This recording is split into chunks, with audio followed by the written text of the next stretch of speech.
सोचो, तुमने किसी को एक मैसेज भेजा, सामने वाले ने सीन कर लिया लेकिन रिप्लाई नहीं किया। पहले 5 मिनट कोई प्रॉब्लम नहीं, फिर 10 मिनट बाद तुम सोचते हो शायद बिजी होगा, फिर आधे घंटे बाद शायद मैंने कुछ गलत बोल दिया, और कुछ देर बाद तुम अपने ही ब्रेन में पूरी कहानी बना चुके होते हो। लेकिन सबसे अजीब बात पता है, उस इंसान ने शायद तुम्हारे मैसेज के बारे में दोबारा सोचा तक नहीं होगा। फिर तुम्हारा दिमाग इतनी बड़ी कहानी बना क्यों देता है? इस वीडियो के एंड तक तुम समझ जाओगे कि ओवर थिंकिंग असल में स्टार्ट कहाँ से होती है, तुम्हारा ब्रेन हर छोटी चीज को इतना बड़ा क्यों बना देता है, और सबसे इम्पॉर्टेंट, उस लूप से बाहर कैसे निकला जा सकता है। क्योंकि आखिर में जो तरीका मैं बताने वाला हूँ वो तुम्हें अपने थॉट्स को रोकने के बजाय उन्हें समझना सिखाएगा। स्टोरी: एक लड़का था, उसका एग्जाम था। एग्जाम हार्ड नहीं था, लेकिन एग्जाम से एक रात पहले उसका ब्रेन लगातार चल रहा था। अगर पेपर हार्ड आ गया तो, अगर मैं भूल गया तो, अगर बाकी सब मुझसे अच्छा कर गए तो। वो पढ़ने बैठा, लेकिन पढ़ नहीं पाया, क्योंकि वो एग्जाम की तैयारी नहीं कर रहा था। वो अपने ब्रेन में एग्जाम के 10 अलग अलग रिजल्ट्स जी रहा था। और यही ओवर थिंकिंग का सबसे बड़ा ट्रैप है।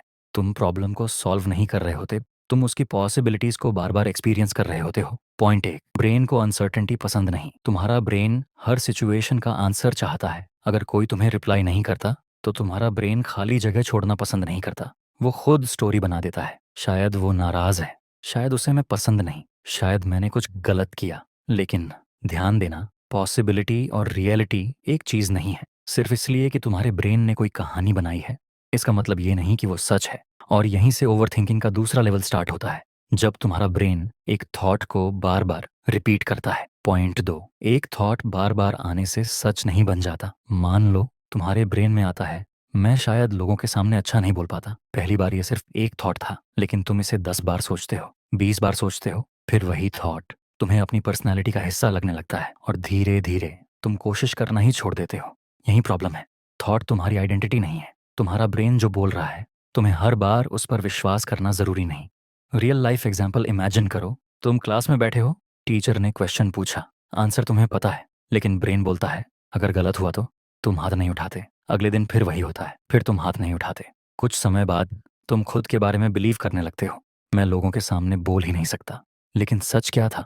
तुम्हारे अंदर कॉन्फिडेंस की कमी नहीं थी, तुमने बस अपने डर को हर बार डिसीजन लेने दिया। लेकिन अब सवाल है, अगर थॉट्स अपने आप आते हैं तो उनसे बाहर कैसे निकला जाए? पॉइंट 3, थॉट से लड़ो मत। जब ओवरथिंकिंग स्टार्ट होती है तो हम एक और गलती करते हैं। हम खुद से कहते हैं ये मत सोच, बस कर, मुझे ओवरथिंक नहीं करना। लेकिन जितना तुम किसी थॉट को जबरदस्ती हटाने की कोशिश करते हो, उतना ही तुम्हारा अटेंशन उसी पर जाता है। इसलिए अगली बार जब ब्रेन कोई डरावनी कहानी बनाए, उससे लड़ना मत।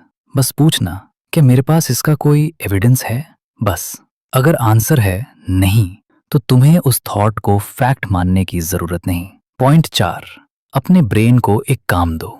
ओवरथिंकिंग अक्सर तब बढ़ती है जब तुम्हारा माइंड खाली होता है। इसलिए जब तुम किसी थॉट में फंस जाओ, अपने आप से पूछो, इस सिचुएशन में अभी मैं क्या कर सकता हूँ?